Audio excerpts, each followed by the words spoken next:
Just ahead on Tempo in Depth, we discuss the scary C word, cancer. It affects half of all men and a third of all women in the United States. Cancer claims the lives of 1,500 people each day. Chances are it's already affected someone you know and love. The good news, survival rates have gone up and 12 million people are alive today who have beaten the dreaded disease.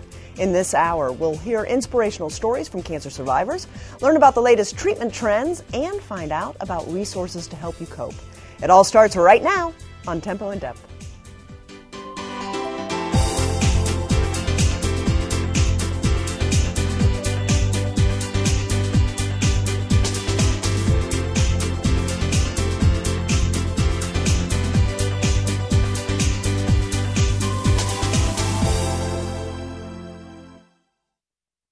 The people of Air Products feel privileged to bring this programming to you. By supporting education and the arts, Air Products strives to improve the quality of life here in the Lehigh Valley, where we call home.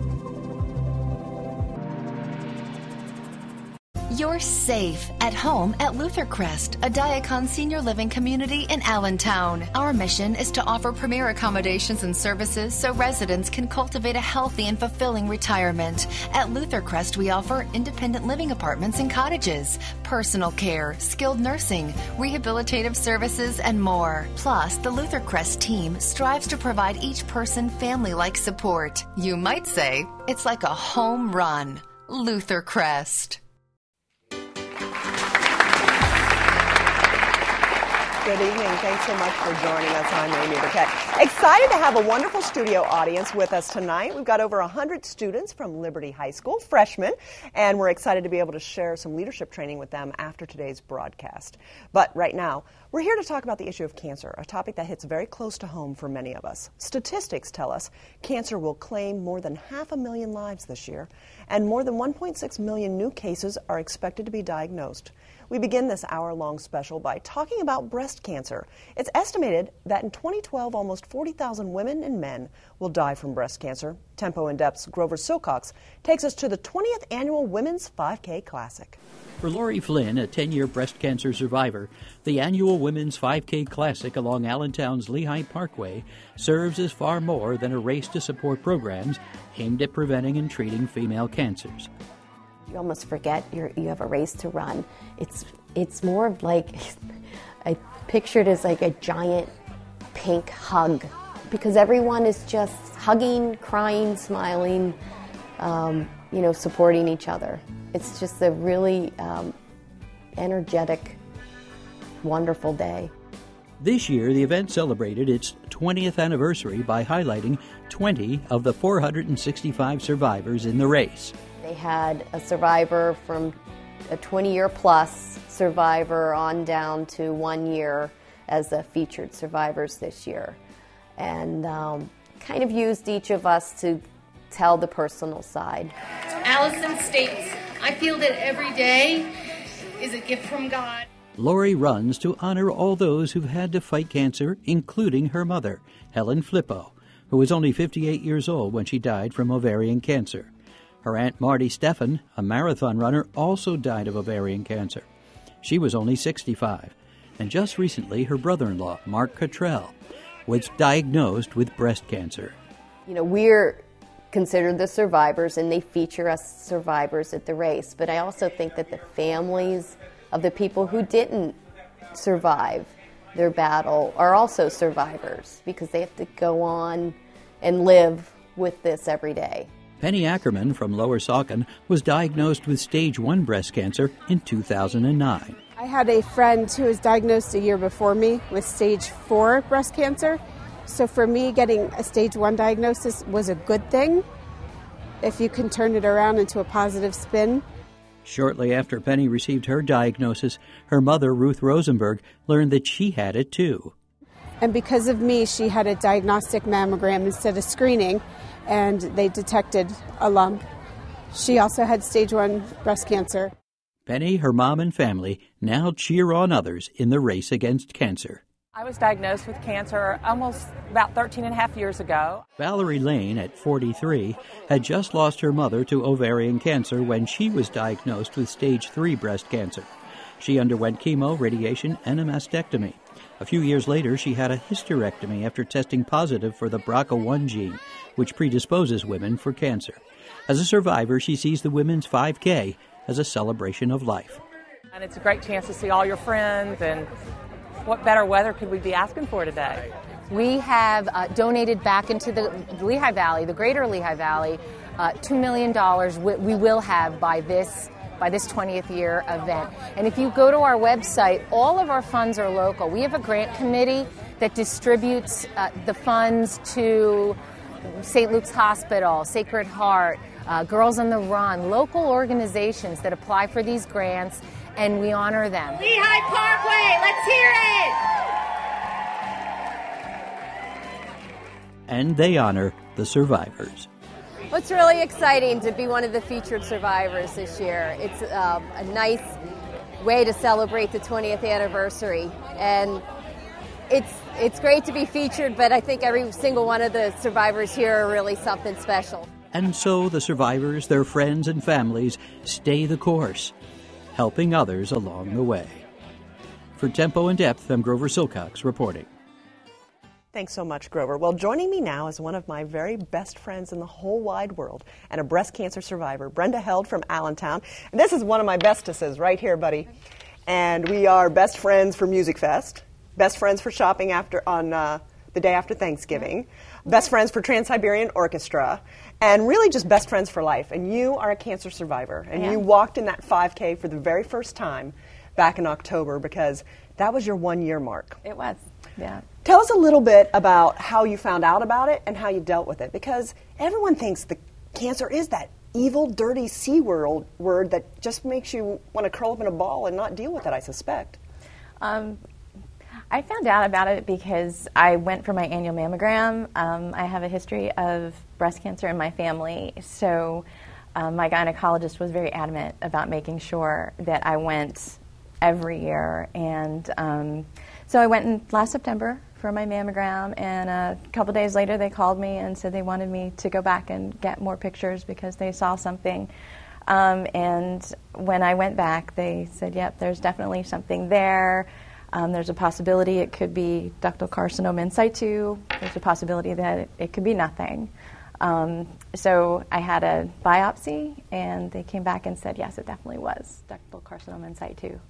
So that first week I was kind of in shock and really had a hard time kind of accepting it. And we went shopping.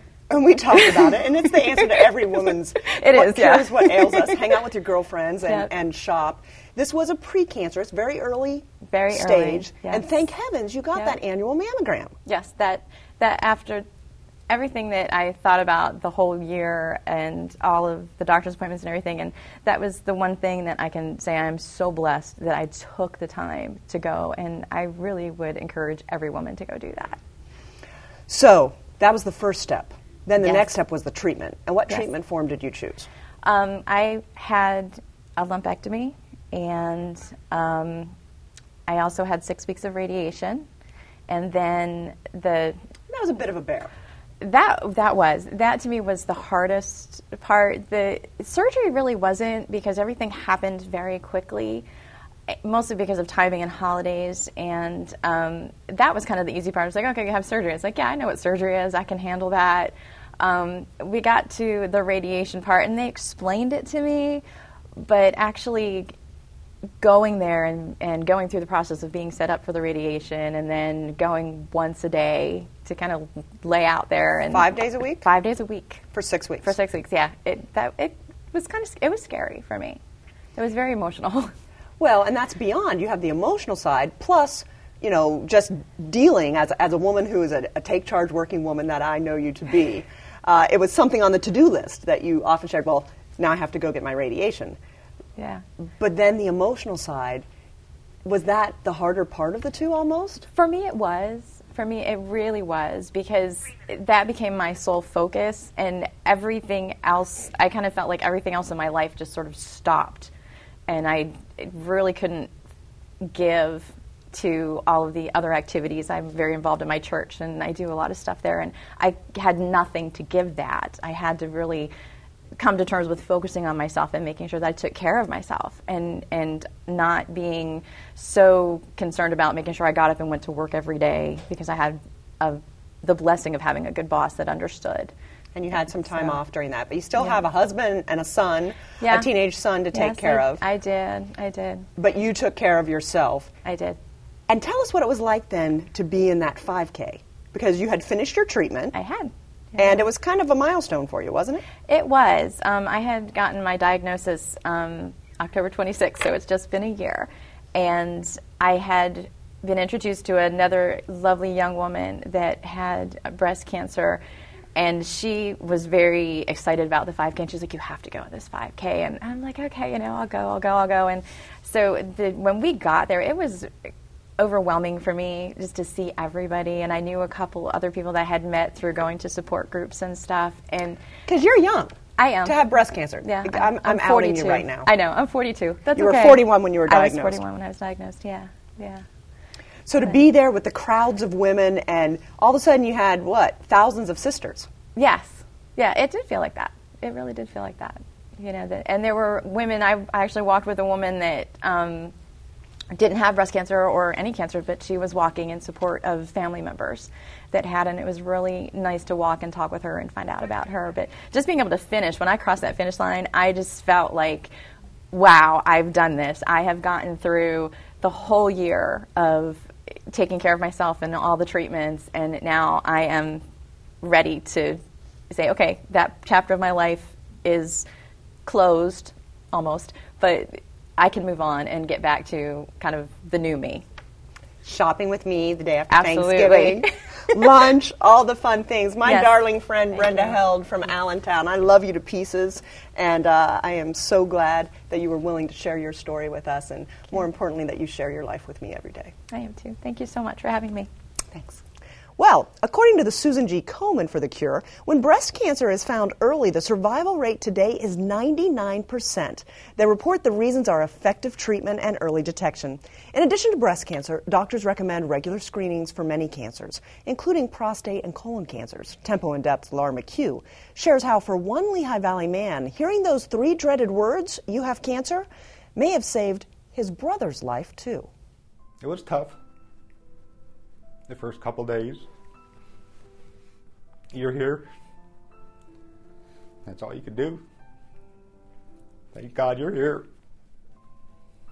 George Romig says he first noticed blood in his stool more than a year before doctors found a tumor the size of a golf ball in his colon. It would come and go. It wasn't like all the time. I'd go for maybe weeks, and it had no pain. There was no pain or nothing. Doctors recommend most people begin screening for colon cancer with colonoscopies every 5 to 10 years at age 50. But with no family history of colon cancer and only 49 years old, George had no reason to screen early. Testing revealed George had hereditary non-polyposis colon cancer, or HNPCC, caused by a genetic abnormality that put him and potentially his family members at a higher risk for colon, stomach, and other cancers. An individual has about a 5% chance to develop colon cancer during their lifetime.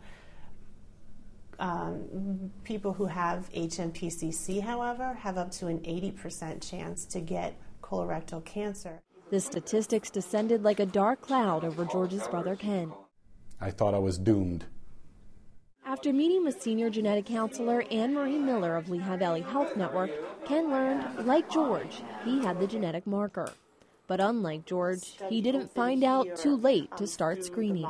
Colon cancer is one of the few cancers that we feel is preventable, because if we offer individuals who especially are at risk frequent colonoscopies, we can remove benign polyps or even precancerous polyps before they become cancer.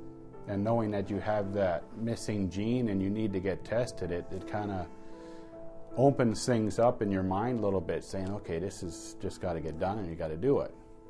You know, you have a family you need to worry about that you want to be around for. You don't want to let anything go. Across the hospital, prostate cancer survivor Jeff Boger also encourages people to get regular cancer screenings. I had no symptoms whatsoever, nothing. So without the PSA, I wouldn't know it was in there. It would still be there. The results from Jeff's annual PSA test for prostate cancer rose dramatically, from 2.9 in 2010 to 3.9 in 2011, and finally to 5.1 in early 2012. His doctor, urologist Angelo Bacala, explains what to look for. We have patients who have prostate cancer and have PSAs in the 1 range or lower, and we also have patients with PSAs in the 20s or higher, and they do not have prostate cancer. So that's why the change is most important to us, and if we see something that rapidly changes, like I said, something greater than 0.75 a year, it needs a little further investigation.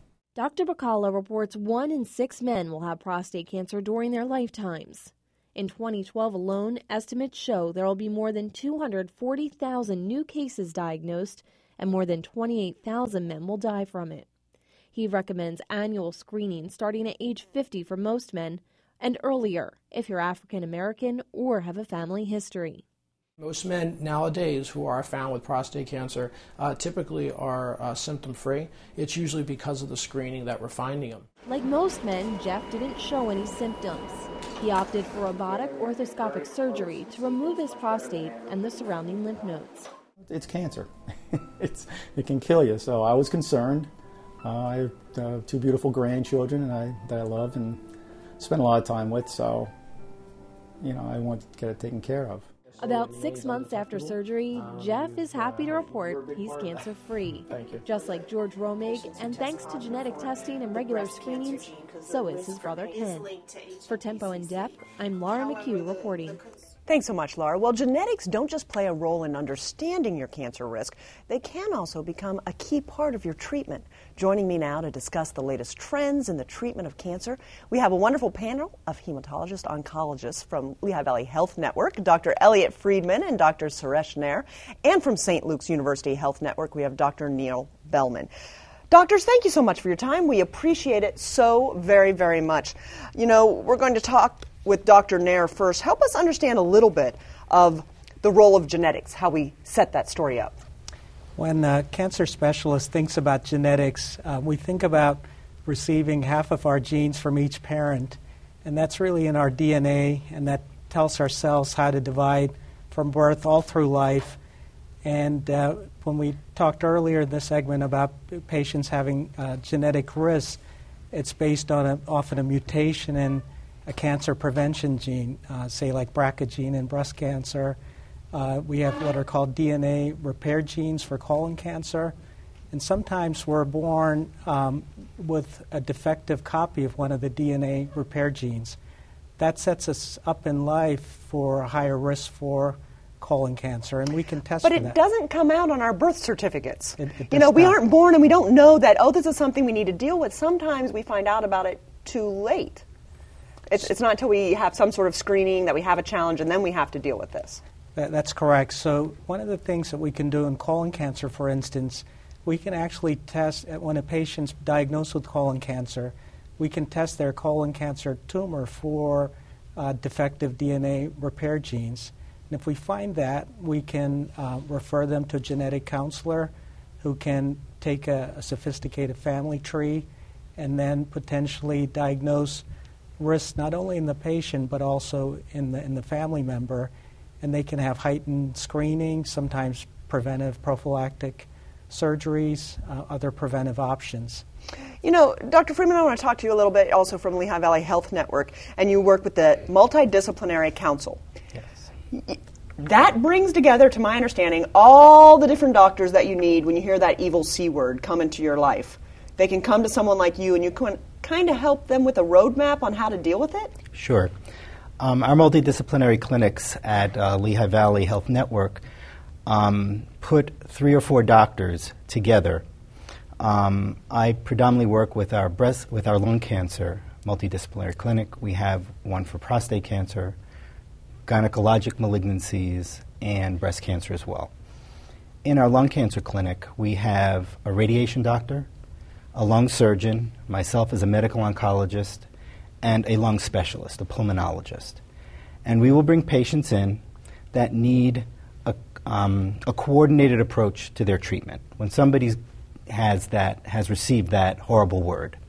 But who needs this and who doesn't need this? Well, it could be done for a variety of patients. There are certain stages, early stage lung cancer can be seen by the thoracic surgeon. They get their surgery, and hopefully they can be cured. Stage 4 lung cancer, where it's already unfortunately metastatic, they will generally need a medical oncologist to think about chemotherapeutic or other approaches.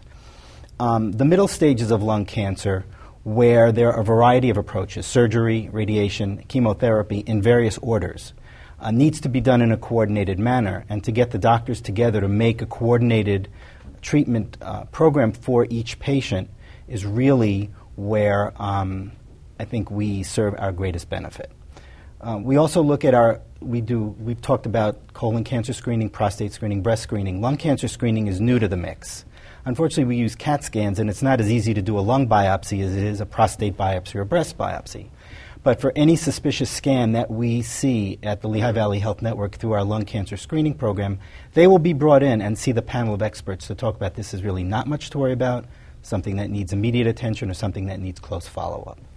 Dr. Bellman, let's talk about what we really want to talk about here, and that's prevention. Because none of us wants to hear that C word for ourselves or any family member or any loved one in our lives. What can we do?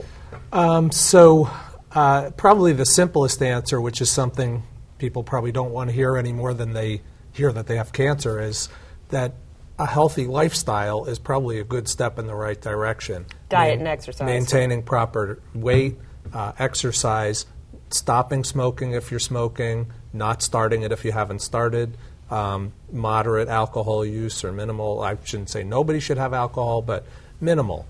Other things that can be done that we don't usually think of as a preventive tool, for example, colonoscopy, where usually we're thinking, oh, you're looking to see if a person has cancer already. But really, when that's done, if there's a polyp, if there's a polyp there, that's it's pre-malignant, and that comes out, and now that's maybe would have been a cancer. That's not going to happen. Because that's a tough one that we really don't want to get screened for. It has a lot of what I call the yuck factor. Yeah. Right? People don't like to get a colonoscopy, and not everybody should. Somebody who's 15 or 20 years old or 25 years old, unless they have a close family member who was young when they were diagnosed with colon cancer, they don't have to have a colonoscopy. So most people can contact their doctors, and they'll be able to tell them. Over 50 is a good general rule. And in breast cancer, which is another common cancer, there's medication that can be used that's also preventive in its intent. We don't think about that too much, but for people who have a high enough risk of, if you can identify somebody that has a high risk of developing breast cancer later in their life, and you treat them with medicine, you can cut that risk about in half of what their risk is. So that might be the person who has already been identified as having the BRCA gene, for example, and a big family history of others who have had issues with breast cancer and perhaps not survived those. Exactly, right. So there are things to do in a preventive way that just often don't come to mind, either on the part of the patient or, let's face it, doctors these days are busy. They're trying to take care of your blood pressure and your diabetes and get you to stop smoking, and it may not be the first thing on their mind, but that just points up the importance of maintaining a good relationship with your general doctor, because they're really the driving place to steer you in the right direction. Well, and that gets us to some more basic information. You hit those people in their 30s, and even, those of us in our early 40s. I like having you guys on the set and talking to you, but I really don't like coming to visit you. And I'm pretty sure I'm not alone. But it's important to get, even if it's just regular physicals with our doctors. Yeah, and as we were just talking about, being educated about what's relevant to you.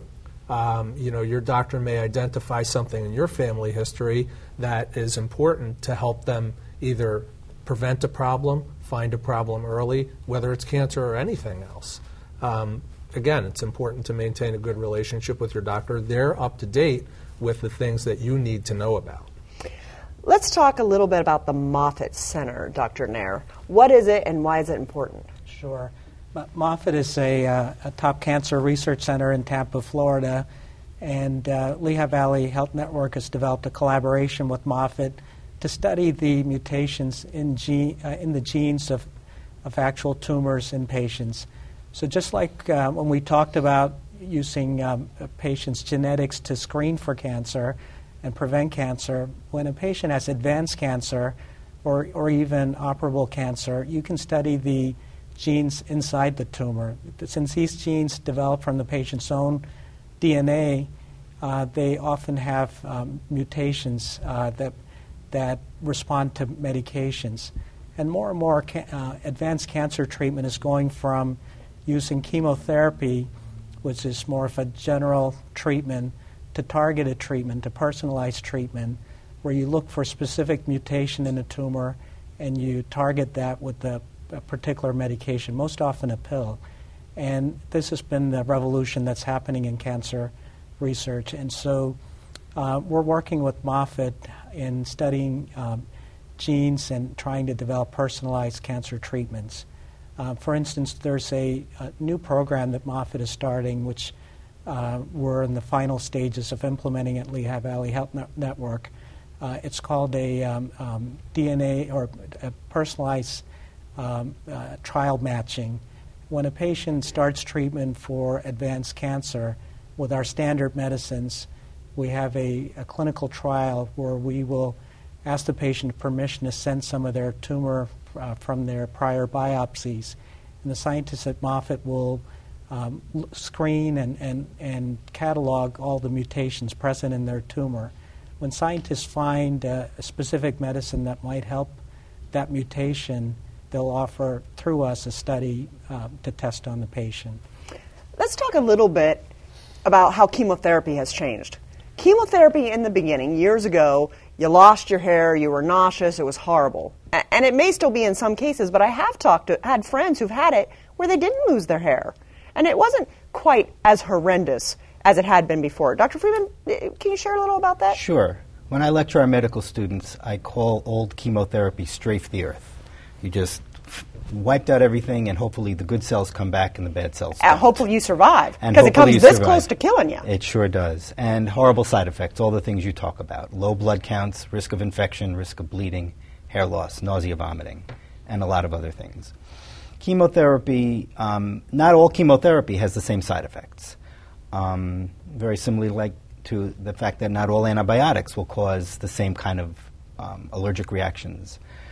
So we know that more recently, some chemotherapy drugs that have been developed tend to have fewer side effects. It's just the nature of the drug. But going back to what Dr. Nair was speaking about, targeted therapies, where we are now able to identify specific characteristics of the cancer, whether they're genetic mutations, whether they have certain mechanisms that are turned on or turned off that are not present in normal cells. So this picks out those cancers to possibly be susceptible to a drug that will hone in on that abnormality. These drugs typically, unfortunately in our business, there still is no free lunch. Everything has some side effect. But the range of side effects, the amount of side effects, the intensity of side effects is much less with these medications. And some have very, very few side effects and are very well tolerated.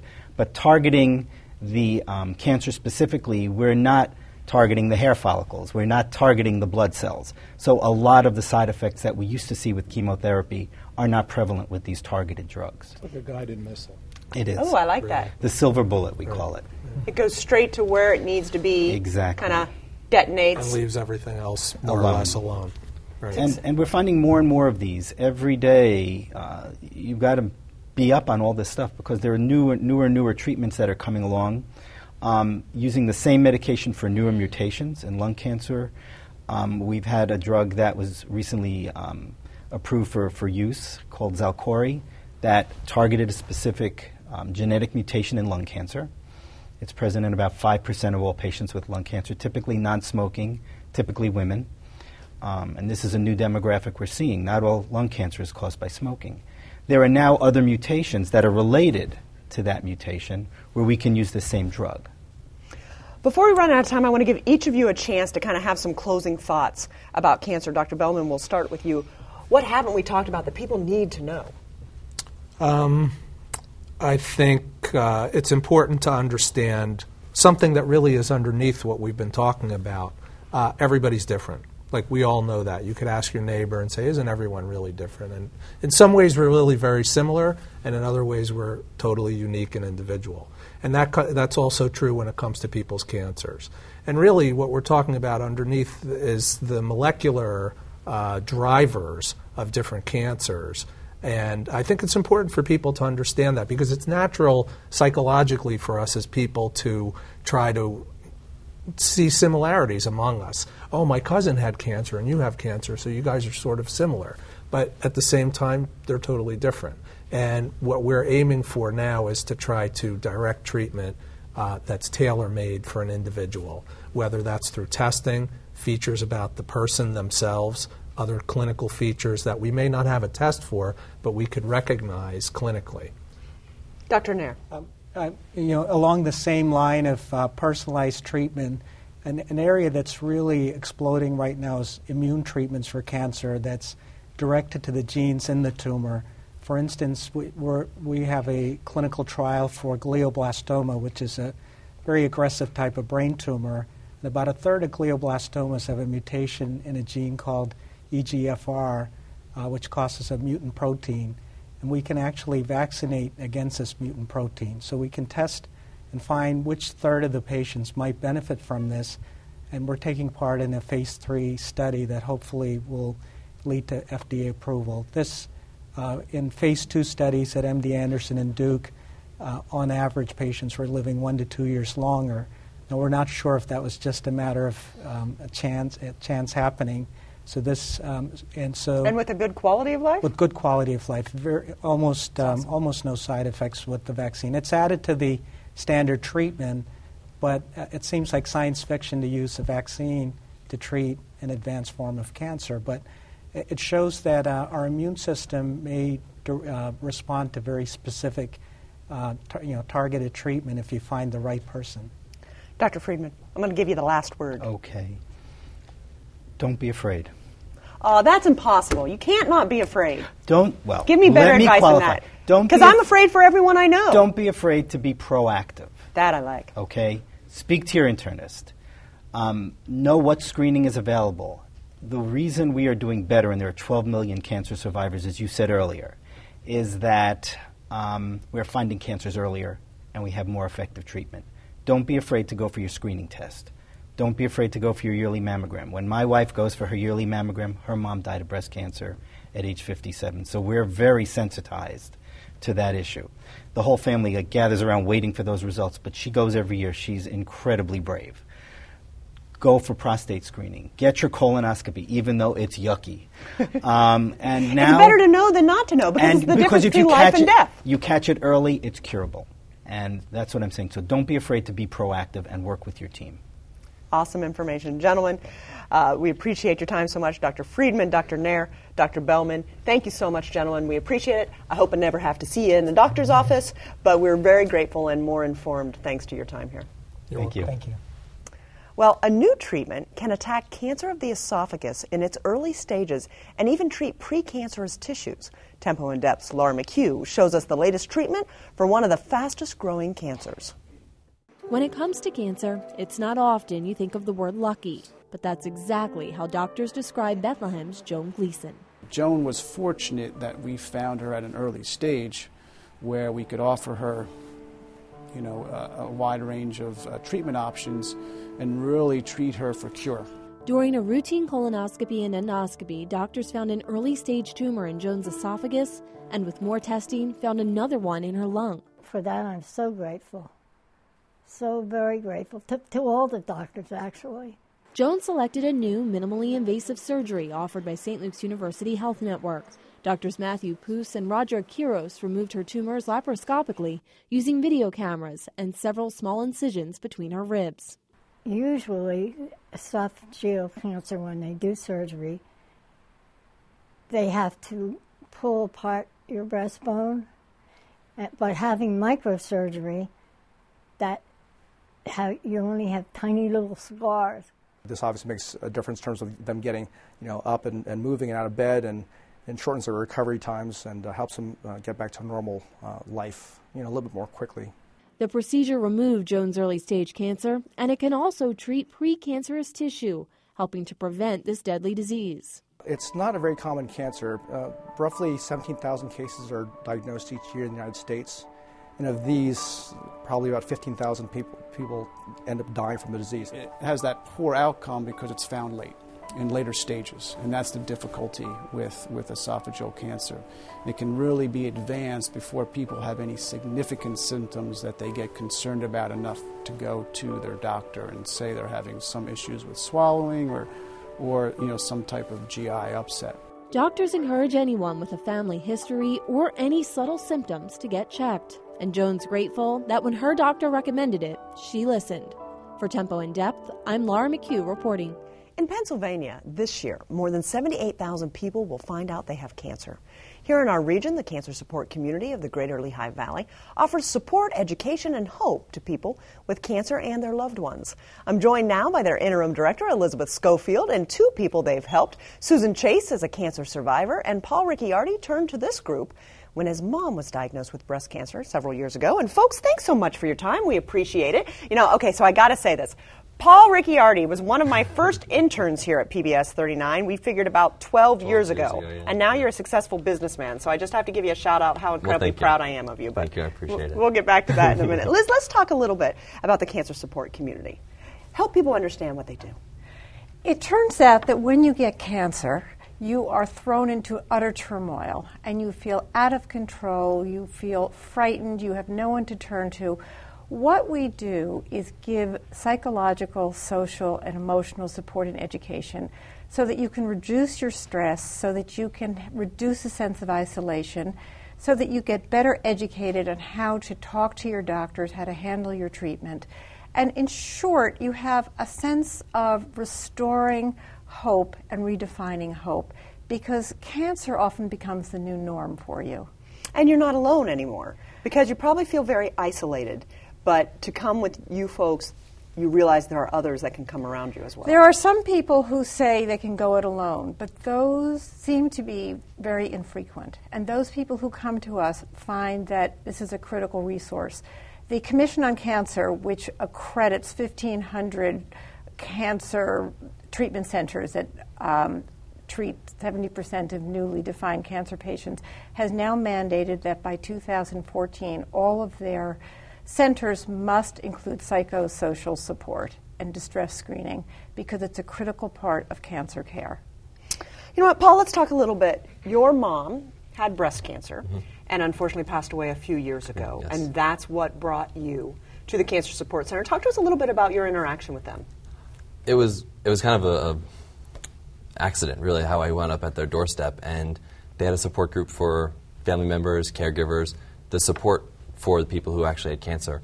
And it was really, I always say, and Liz always laughs, it was the difference between sanity and insanity some days. Going there and talking with people who shared those experiences with you and could relate to what you were going through. Now, I had the good fortune to meet your mom shopping. You know, we've established I like to shop a lot on the show today. And she was so proud of you. And it was always exciting. Even after you had moved on and were working professionally, I would bump into your mom every once in a while, and she would give me updates on you. And it's very sad that it was a couple of years ago now that she passed away from her breast cancer. Yes. But you're sort of keeping her memory alive, though, by sharing your experiences. That is probably helpful for you as well, don't you think? It is, because when you have a loved one who has cancer, you feel helpless. You feel like there's nothing you can do. And we, ironically, used to go see Dr. Friedman every month. And you sit there and you listen to what they're saying, and you don't want anyone to go through that. So I feel like sharing my story helps people to go find the help that they need and the support system that they need. And to realize also young folks. I mean, have you turned 30 yet? I did. You did. Well, that's good. That's good. That's good. But a lot of people... Barely, but I am. Yeah. Okay, you're barely 30 now.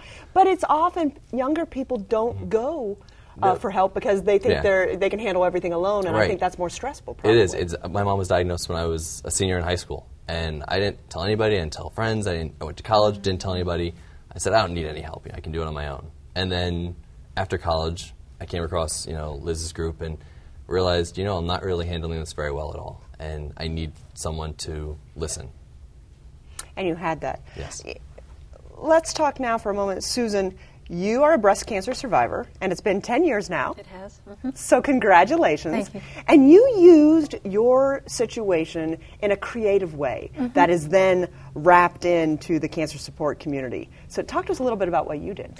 Yeah, I'm a little bit unique myself because I actually am that person who did go through the journey by myself. I have that temperament that really saw this as my journey, and I kind of withdrew into myself and found my strength in that. But at the end of that journey, it was difficult reclaiming my life.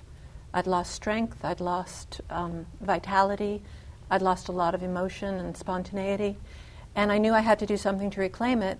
Well, I had been an actress and dancer, professional actress and dancer all my life, and I just knew that what I needed to do was to write a play about my experience. So for me, the healing only began when I began creating my play. Well, then I hooked up with the cancer support community and said, I've created this play. I'd like to share it with your community. And that has continued the healing process because there was the initial healing of just being able to get my feelings into a form that I could communicate with others. But now when I perform it, I actually get the feedback of others. And I can see how I'm helping them. And that's an unbelievable healing moment when two people at different points in their journey are together and share their stories, and you just, everyone there, everyone at the performance feels like a family member to me.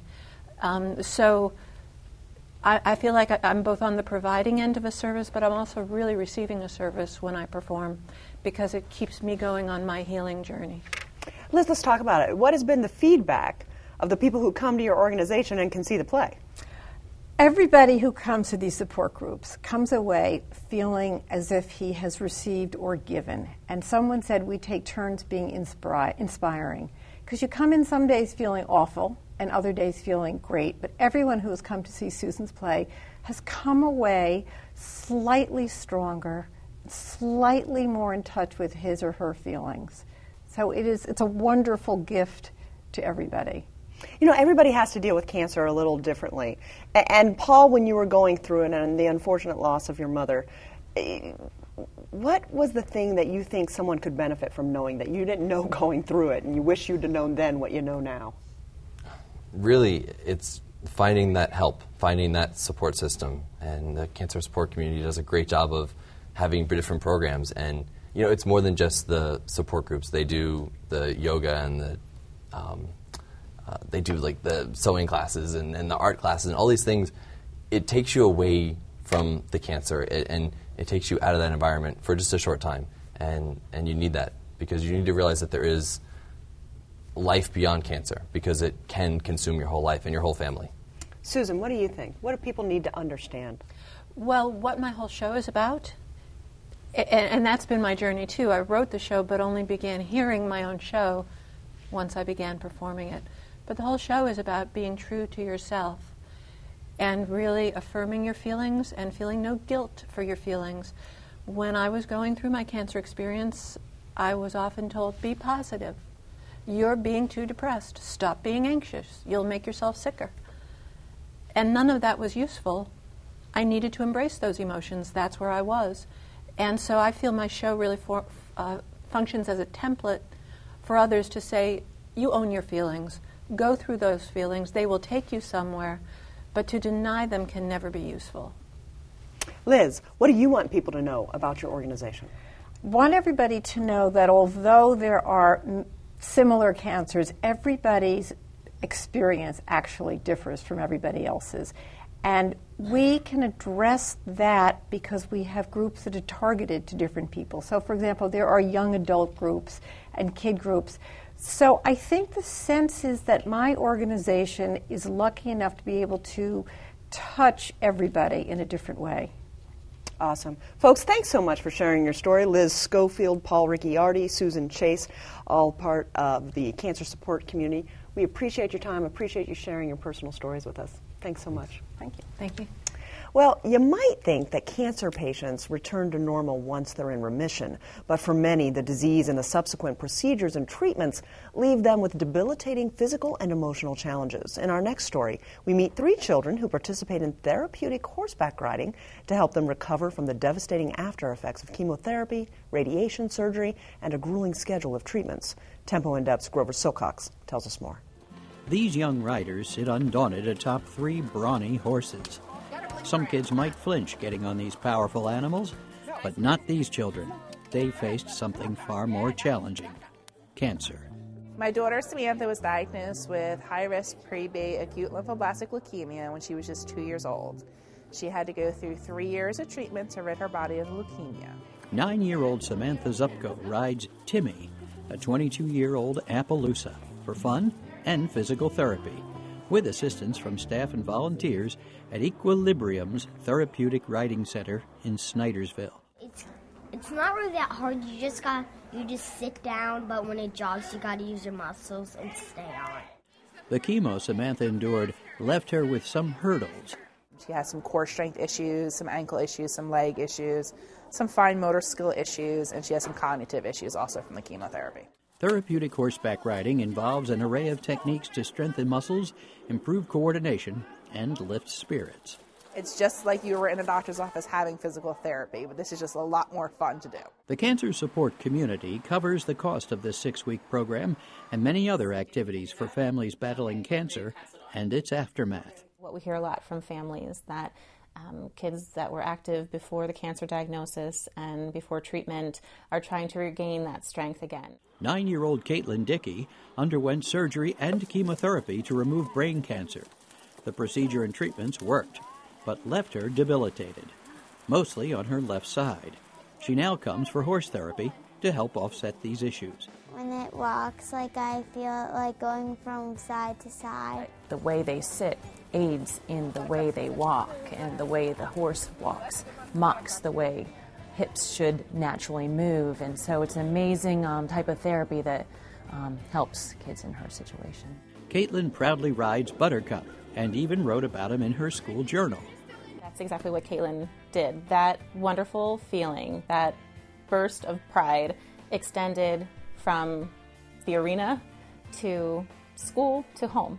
On this day, Samantha and Caitlin are joined by 5-year-old Gianna Styrer, who's also in remission and using horse therapy in her recovery.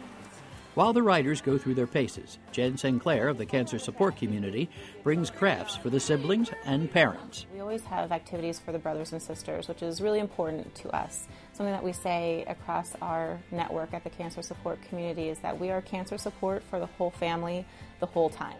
These children now have a lifetime to fulfill their talents and potential, thanks to loving parents, medical science, the Cancer Support Community, and their own personal courage. For Tempo in Depth, I'm Grover Silcox reporting. Thanks so much, Grover. The local chapter of the American Cancer Society also provides support to cancer patients in our region. Joe Fiore and Lynn Norman volunteer with the organization. Joe's a driver with Road to Recovery, and Lynn is the facilitator of Look Good, Feel Better. Folks, thanks so much for being here. My pleasure. We appreciate your time and appreciate the effort that you put into helping others during such difficult times in their life. Joe, talk to us a little bit. The Road to Recovery, you drive patients to their cancer treatments, right? Right. The program consists of people cannot get to their appointment, maybe due to job working, and we'll pick the person up, take them to their treatment, wait there with them, and bring them back home free of charge. This is a great offer that we have with American Cancer, because you would like to support your loved one, but means of economical and your job, you have to be there. So this relieves their worries about missing work. Joe, help us understand why you got involved. Well, in 2006, my wife Dorothy passed away from liver cancer. Her cancer was within 9 months, she was gone. And my daughter was in Brooklyn, my son is in Harrisburg. And I was looking for something to do, and I seen in the paper they was requiring for road to recovery drivers. And I thought this would be fulfill what I wanted to do. There's certain requirements. They check your driver's record, your license. And you're not a speed demon, are you? No. That's one thing. It's funny you asked that, because I was driving a lady from New York that resettled in Northampton, and she told me, you can go through them caution lights. I said, no, I can't go through them caution lights. You can, but I can't. We had the logo on our car besides, and I wouldn't go through it anyway. But you get so much back out of it, that taking people and seeing their joy of just knowing they got a ride. Because that's one of the biggest problems that they face, how are they going to get there? And it's not just here in the Lehigh Valley that you drive people. You go all over. Tell us a little. I drive to, means I'm home alone, so I can take rides to Fox Chase. I go to Children's Hospital. I go to Wills Eye Hospital in Jefferson. We went to Hackensack, New Jersey, which enlightened me. I said, what's in Hackensack, New Jersey? Well, I found out that's the University of Hackensack Medical Center, where they take stem cells out of the person and harvest them and put them back in after a time period. So, and I'm also taking somebody right now to Sloan Kettering. In New York City? In New York. That's on 67th Street. That's Upper Manhattan. So I'm inquiring now about tomorrow, because I have a ride tomorrow with this person, and just to see how it is to get through New York, because they don't need added problems. Since after the Right. hurricane, and we go there've through been the some Lincoln challenges. Tunnel, so we're all right. They opened the Holland Tunnel. Good to know. Well, now, Lynn, you work with the Look Good, Feel Better program. Yes. And I can only imagine, because there's no comparison, but even if you have a cold or the flu and you feel horrible and you're stuffed up at home, that I look forward to the day I come back to work and put my makeup on and do my hair, and it does make me feel better. Help us understand what role this plays to a cancer patient. Well, they are always going to the doctor, or they're going for treatments, or it's always something sort of down that they go to. What we provide is a 12-step program of how to take care of your skin when you're going through treatment. Because things do change to your skin during that, Oh, right? yes. What types of things? Well, they dry out. You may get some dark circles under your eyes, and your nails. You have problems with your nails. So it's all kinds of things that you get from chemo and radiation. What we do is tell you how to take care of it, and also how to put on makeup. A lot of women don't really know, and what we do is we take them through a 12-step program. And we may have as many as 2 patients or 12 patients. We all sit around a table, have a session, and everybody is going through the same thing. There are a lot of friendships that are made. There are a lot of nice conversations that are going on. And when they leave, they're fully made up, and they actually do feel better. And during such a difficult time of dealing with doctor's appointments and treatments that are all very depressing, sad things. Yes. To kind of hang out with girlfriends and play with makeup is a real pick-me-up, I would think. Yes, it is. Yes, it is.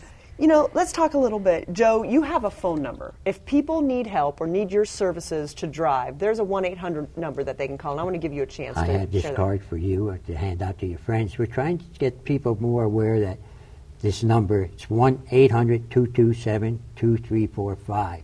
This number is nationwide. But our number in this area, that once a person finds their treatment center, whether they're going to go for the treatment, they call this number right away. It goes into Harrisburg, comes back to us. We have our own website. Wayne is our navigator, and he will have all the names on. We pick who we want to take. I mean, we don't know the people, but if it's in your area and it's easy for you to do it, you take that ride. I take the longer rides because I have nobody waiting at home, and it's a nice time for me to get away and to spend some time with the people that I drive. And Lynn, let's talk a little bit. You also deal with wigs for cancer patients as well. I do. When you lose your hair, not everybody loses their hair through chemo, but a lot of women do. We have several places in the Lehigh Valley that have little offices set up with wigs, and they will make an appointment and come and sit down, and we fit them for a wig, something that looks good on them. And most times they leave with the wig on. They just love it so much. And that's all free of charge also. Lots of resources by the American Cancer Society. Thank you for volunteering, folks. We so appreciate your time and sharing that information today. Well, finally, we'd like to leave you with some resources to learn more. The Susan G. Komen for the Cure offers comprehensive information about breast cancer, and Komen.org is where you can go to find that out. You can learn about cancer and explore the latest research. From the American Cancer Society, head to cancer.org. And you can learn more about the Cancer Support Community's events and support here in our region at cancersupportglv.org. lehivalleyhealthnetwork.org. Well, before we say goodnight, we have some parting gifts for members of our studio audience. Our friends at the Sands Casino Resort Bethlehem have provided a $50 gift certificate good at the shops at the Sands, the event center, or the restaurants. So let's pull a ticket. Lynn will let you draw the first lucky number. Okay, here we go. Everyone in the audience is all excited. It's number 15. Number 15 gets a $50 gift certificate to the Sands. Raise your hand. Yes, congratulations. Let's give him a round. That's nice. We'll get that to you in just a moment. Next up, we have one more opportunity. The Pennsylvania Youth Theater has donated a family 4-pack of tickets to The Happy Elf, which premieres November 30th, a $54 value. And everyone in our audience is up for that as well. Joe, pick a lucky number. Number 25. Number 25 has a family 4-pack to go see The Happy Elf. Is anyone excited to claim that? Wave if you're number 25. Okay, everyone also gets a goodie bag filled with treats and coupons from our neighbors, including yummy snacks from Just Born. We hope to see you in our studio audience sometime in the future. And we thank you for learning more about cancer this evening, and we hope that this information will help you and the loved ones you know. Thanks for joining us. Good night.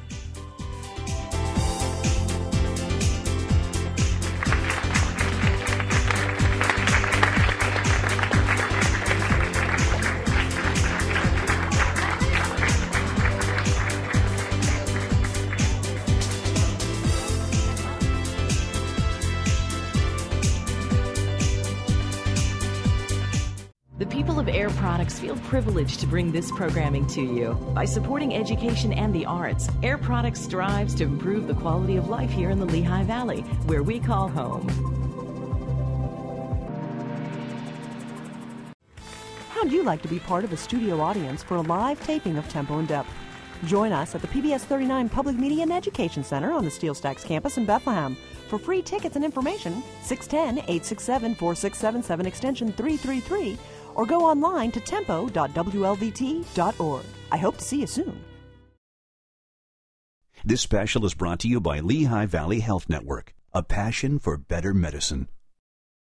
In 1948, John Walson put an antenna on top of a mountain and ran a cable back to his television store. Cable TV was born. Now, over 60 years later, his vision has changed the way we